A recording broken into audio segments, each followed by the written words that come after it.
വിജയഗോപാൽ എന്ന പേരോട് കൂടിയ ഞാൻ എങ്ങനെയാണ് യേശുക്രിസ്തുവിനെ പ്രസംഗിപ്പാൻ യോഗ്യത നേടിയത് നിങ്ങളോട് അറിയാമോ? ഓർമ്മ വെച്ച നാൾ മുതൽ ഞാൻ വളരെ കഠിനമായിരിക്കുന്ന വേദനയിൽ കൂടെ കടന്നുപോയ ഒരു മനുഷ്യനാണ്.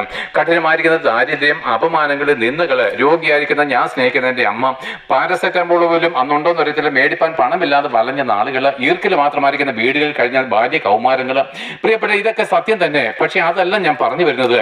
അതിന്റെ ഇടയിലും കൊച്ചുകുട്ടികൾ ഒന്നിച്ച് മണ്ണപ്പം ചുട്ട് കളിക്കുന്ന കാലം അന്നും എനിക്ക് ദുഃഖമായിരുന്നു. അന്നും എനിക്ക് ഈ ഭൂമിയിൽ സന്തോഷമില്ലായിരുന്നു. എൻ്റെ ഹൃദയം എന്തിനു വേണ്ടി കൊതിച്ചു. ഞാൻ എൻ്റെ ചിന്താമണ്ഡങ്ങൾ കൂടെ ഇങ്ങനെ കടന്നുപോയി. മനുഷ്യന്റെ വ്യർത്ഥതയെ പറ്റി 4-ാമത്തെ വയസ്സിൽ ഞാൻ ചിന്തിക്കാൻ തുടങ്ങി. ഇങ്ങനെ ഒരിക്കൽ പോലും സന്തോഷമില്ലാത്ത, കളിക്കൂട്ടുകാരില്ലാത്ത, സ്കൂൾ ജീവിതത്തിൽ പോലും കൂട്ടുകാരില്ലാത്ത ഒരു ഏകാഗിയായിട്ട് ഞാൻ നടന്നു, അന്തർമുഖനായിട്ട് ഞാൻ നടന്നു. എന്നാൽ പ്രിയപ്പെട്ടവരെ, അതിനുശേഷം ഞാൻ ഭൗതികമായിരിക്കുന്ന ജീവിതത്തിൽ ജോലിയിലേക്ക് പ്രവേശിച്ചു. ഒന്നുമേ നന്നായില്ല. എല്ലായിടത്തും തകർന്ന് തരിപ്പണമായിട്ട്, നിരാശാമുഖമായിട്ട് കടന്നുപോയി. എങ്ങനെയും ജീവിക്കണം എന്ന്.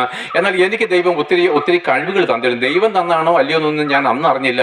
ഒത്തിരി കഴിവുകൾ എനിക്കുണ്ടായിരുന്നു. സാഹിത്യം, തത്വജ്ഞാനം, ഇന്നേവരെ ലോകം കണ്ടിട്ടില്ലാത്തവണ്ണം അത്ഭുതകരമായിരിക്കും ചില രചനകൾ എൻ്റെ ഹൃദയത്തിലുണ്ടായിരുന്നു. പക്ഷെ അതൊന്നും വെളിച്ചം കണ്ടില്ല. അവിടെ ഞാൻ നിരാശനായി, ഹതാശനായി. ഇത്രയും കഴിവുള്ള ഞാൻ എന്തുകൊണ്ട് ഇങ്ങനെ കിടക്കുന്നു? ഇതൊക്കെ എൻ്റെ ഒരു ചിന്തകളായിരുന്നു.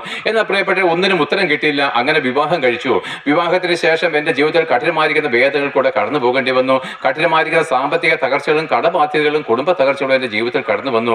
ഈ ലോകത്തിൽ എനിക്ക് MLA തൊട്ടുള്ള അല്ലെങ്കിൽ അങ്ങനെയൊക്കെയുള്ള ഉന്നതന്മാരുമായിട്ടുള്ള സ്നേഹബന്ധങ്ങൾ ഉണ്ടായിരുന്നു. അവരാരും എൻ്റെ വേദനകളെ തിരിച്ചറിയാതെ ഞാൻ കഠിനമായിരിക്കുന്ന വേദനയിൽ കൂടെ കടന്നുപോയി.